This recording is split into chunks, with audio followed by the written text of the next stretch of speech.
From Hollywood, it's time now for... Johnny Dollar. I love you. Hello? I said I love you. Yeah. That does not please you? Oh, pleases me fine. Now, why don't you and I get together and we'll be able... That would be nice. Well, just name the time and the place and, Hey, wait a minute. Who are you? Carmela Jocares, Johnny. Oh, well, let's get down to earth. Carmela? Yes, Johnny. Well, Well, usually when my phone rings this way on a Sunday night, well... I know.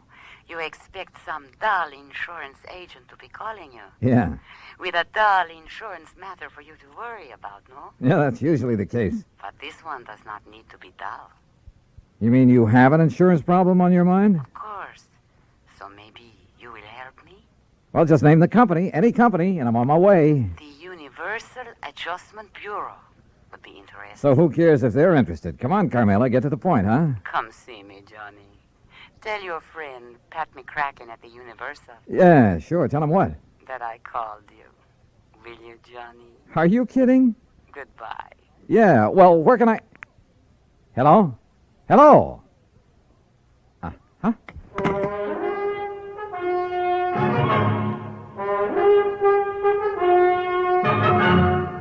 Bob Bailey in the exciting adventures of the man with the action-packed expense account, America's fabulous freelance insurance investigator. Yours truly, Johnny Dollar.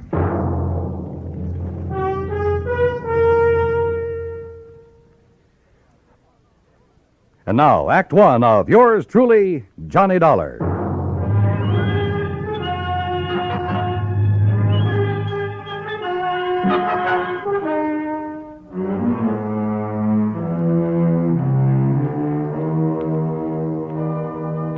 Expense account submitted by Special Investigator Johnny Dollar to the Home Office, Universal Adjustment Bureau, Hartford, Connecticut.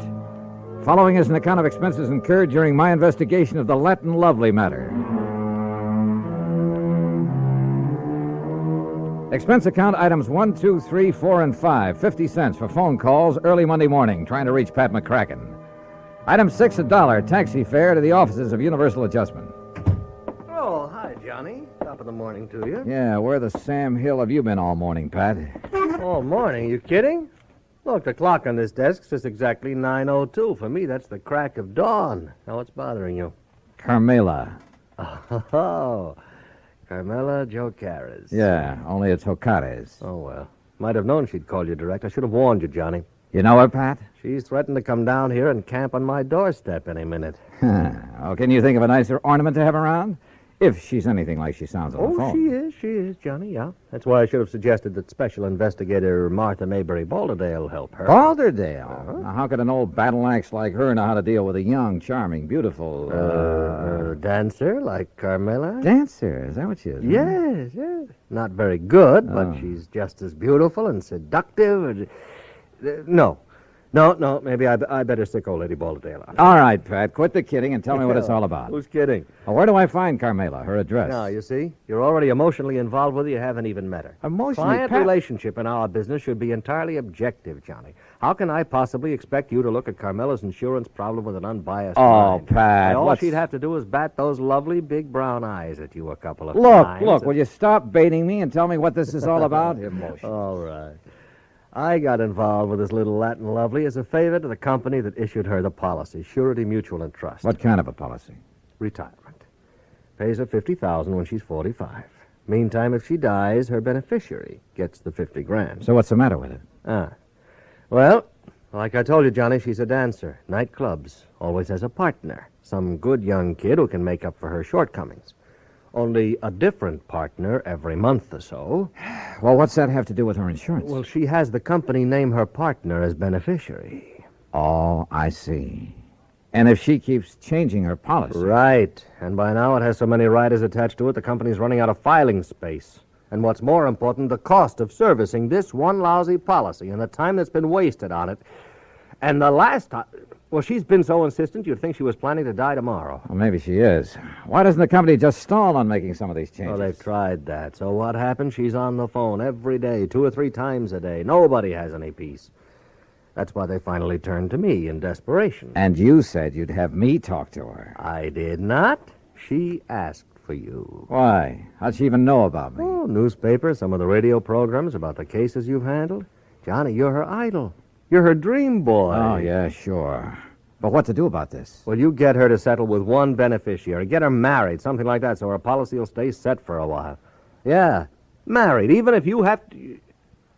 Oh, yeah. You? Huh? Yeah. Oh, no, you don't. Not me. Oh, no. It's a great idea. Johnny, her address is 624 East 47th Street, New York. Now, you look, But just Pat. remember one thing. Universal Adjustment Bureau will not pay for your defense in a breach of promise suit, John. It's all the way or nothing. Oh, yeah, sure.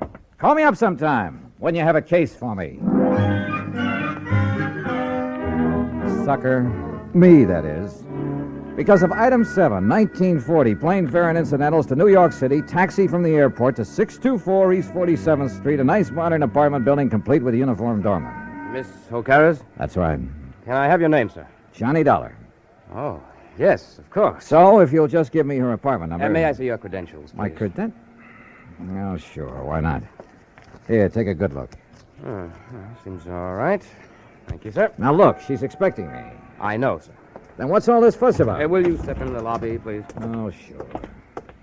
Now, what's the number of her apartment? One moment, please.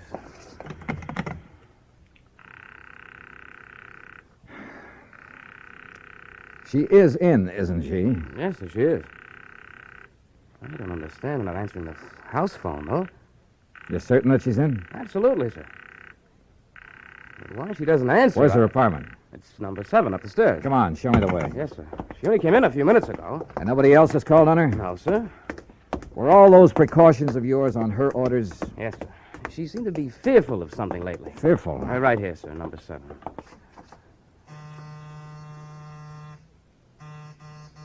That's funny. Miss Ocades. Miss Ocades. Camila. Listen. Now what? That sound inside. Well, there must be somebody You in got a there. passkey? Well, yes, sir. Come on, give it to me quick. But unless you have some authority, Mr. Dollar. I have all I need.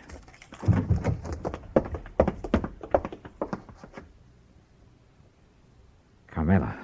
Mr. Dollar. She's been killed. No, she's alive, all right. But that's about all.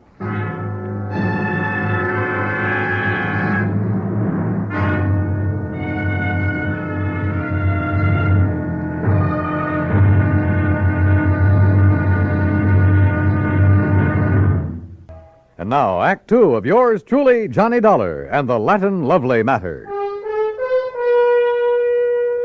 Carmela Ocades, beautiful Latin American dancer who kept changing the beneficiary of her insurance policy to the point where the company was going crazy, who demanded another change, this time almost desperately. We'd found her unconscious on the floor of her apartment. Bill, the doorman, discovered how her assailant had got in. Through the service entrance into the kitchen, Mr. Dollar. He must have run away when he heard us at the door. Any brandy, anything like that around here, Bill? Yes, a little bar there in the corner. Okay, I see it. Do you know a doctor you can call? I have a list on my desk in the lobby. Well, then go on down and call him. Isn't this a matter for the police, sir? I'll worry about that. You get a doctor up here. Yes, sir. Carmela.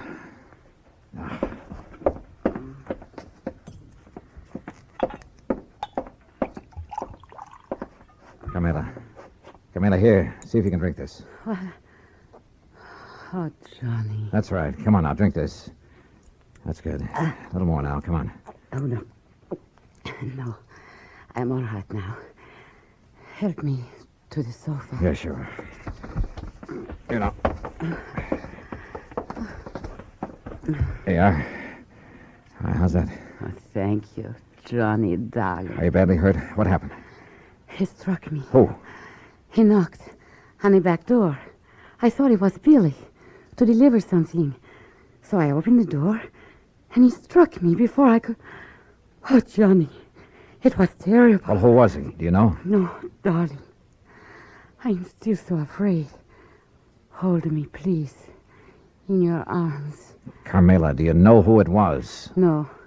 It was then he heard you and Billy at the front door. And you have no idea who it could have been? Well, he was short and dark and...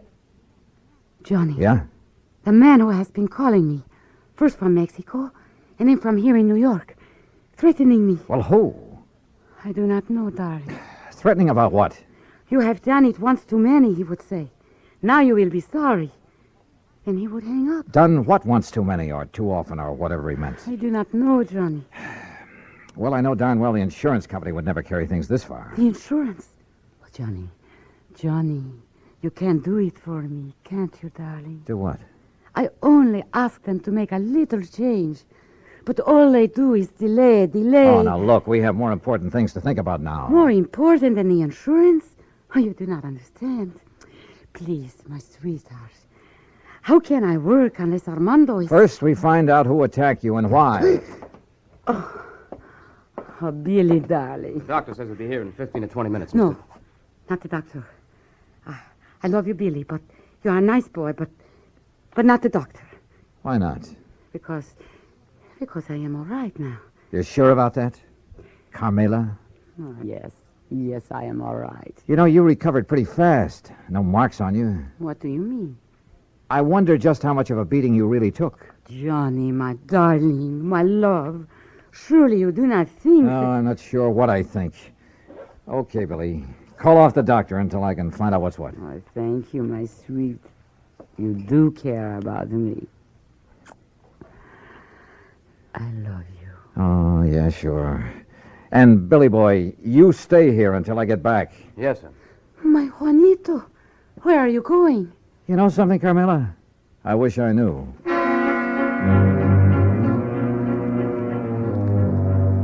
I know where I was going, all right, to 18th Precinct Police Headquarters and my old friend Randy Singer.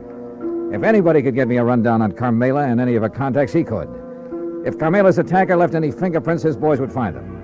Cutting through the alley beside the apartment building, headquarters would only be a couple of blocks away. But that alley was a mistake. I didn't see the man step out of the doorway behind me. But I did feel that old familiar poke in the small of my back. No. Keep walking, senor. To the next doorway. All right, now look. If you'll take that gun out of my back. Walk. What is this, a holdup? Now, in here. Well? I am Federico, Senor Dollar. Bully for you. So what? I could hear you from the back stairway of her apartment. So you would help her, eh? Carmela? Maybe? No. You will not, because I will kill you first.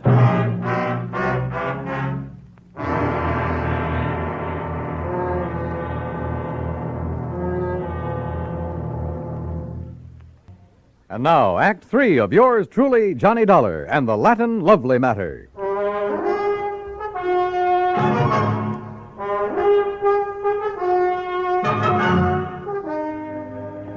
You hear me? I will kill you. Do you mind telling me why? I will kill you before I let you help that woman ruin my son. Your son? You are from the company for the insurance, are you not? Yeah, that's right. To make her the change in the policy, to change what you call the benefit, The beneficiary, yes. That's what she's asked for. But I will not let you. Well, I haven't said I... Oh, look, put away that gun, will you? No. Okay, Chief. What? But be careful, this man is armed. What are you calling? Policia? Just diverting your attention. No, give me that gun. No, I... All right, now we're on even terms. Just who are you and what's this all about? I'm Federico Gomez, the father of Armando. And who's Armando? Armando, my son. He would be the next fly in the web of the spider. The what? That woman, Carmela Jocares. It is my boy, my fine son, that she would make her victim like all the others. Like all what others? Look, Mr. Gomez. He is a dancer, my son. A fine dancer, the toast of all Mexico. And she would do with him what she did with the rest. Charm them, make love to them, bring them here to this city to dance with her. Unless I stop her. Well, I fail to see anything particularly... And like the others, my son would fall in love with her with all his heart, with all his soul, with all his mind. Yeah, I'm sure, And but... she... Oh, of course, she would prove her love for him with all the big insurance benefit. You mean that naming those lads in her insurance policy? Oh, now wait a minute. You do not know what 50,000 of your American dollars can mean to a young man fresh in his, what you call, career. Mr. Gomez. Is it not true? Well, yeah, it's a lot of dough to hold up in front of a young fellow, but there's a big difference between that much cash and just a promise of insurance money. The eyes of a young man are easily blinded by this beautiful woman, amigo. She has blinded so many. They have danced with her and given her their money because they loved her. All right. But when she got their money, she was through with them. When they begged her to marry them, she spit on them. She turned them out. Pedro Fernandez, you know of him? No, I'm afraid I don't. Because of this woman, he killed himself. So it was with Jimenez, the son of my friend. But she will not do this to my son.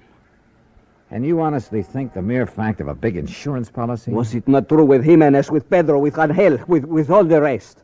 These were young men, amigo, like my son. Unwise to the world, unwise to a woman like this. Suicide? I will do anything to keep her from using that insurance to ruin my son. Senor. The more I live in this world, the more amazed I am at some of the things that happen in it. Things that are implausible, impossible, but that sometimes do happen. I can only beg of you. Humbly. All right, look, Mr. Gomez, I'm keeping this gun. By rights, I ought to have you locked up for poking it in my back for your attack on Carmela. But Where are you staying? At the Hotel de Glen Arms. I want you to go back there. Stay there until you hear from me. You will help me, senor. If you'll do as I say. Gracias, senor. Gracias. The scene with Carmela back in her apartment was not a pretty one. She not only admitted to having used the insurance, among other things, to further her shaky career at the expense of those young and better dancers, but was quite proud of the broken hearts and broken minds she may have left behind. Until I tore into her, and believe me, I did. Murder? Oh, no, Juanito. Now, you look. No. If you didn't murder those two young kids, well, you might as well have plunged in the knife yourself. I don't know what laws, what legal action may be dragged in to make you pay for what you've done, but there are moral laws, too, laws of decency. But I did I'll tell not you this, know. Carmela, that from now on, the police of this town and of anywhere else you may go, believe me, they'll be gunning for you. And if anything like this ever happens again... No, Johnny. Johnny, please. You must believe me. I did not think. I was thinking only about myself. I did not realize... Well, it's high time you did. Your insurance? Oh, baby, that's going to be canceled. Unless you can think of someone far away from your career to leave your money to, someone you can't hurt. Oh, Johnny, I promised. Don't you see? Never before has anyone made me realize what I was doing. I have only had to think of myself. By the time I left her, she was sobbing her heart out, promising that she'd spend the rest of her life making up for the things she'd done. And who knows, maybe... Well, who knows? Expense account total, including incidentals and transportation back to Hartford. Johnny Dollar. Pat McCracken, Johnny. Oh, hi, Pat. Well, I just got around to finishing up my report and expense account on that Carmela Jocares thing You last can week. just forget the expense account part of it. Like a what? No, for the life of me, I don't know how you did it. What are you talking about? The company just sent me a copy of the rider, Johnny, the last and final rider on her policy. Oh? Naming the new beneficiary, and absolutely, irrevocably, can never be changed again.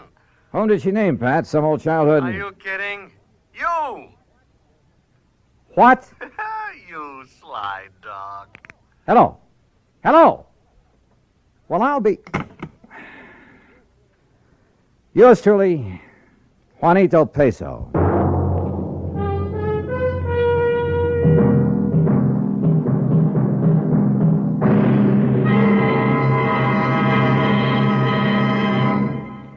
Now, here is our star to tell you about next week's story. Next week, some priceless jewelry, a beautiful girl, and believe me, they add up to trouble. Join us, won't you? Yours truly, Johnny Dollar. Yours truly, Johnny Dollar, starring Bob Bailey, originates in Hollywood and is produced and directed by Jack Johnstone, who also wrote today's story. Heard in our cast were Lucille Meredith, Larry Dobkin, Jimmy McCallion, and Harry Bartell.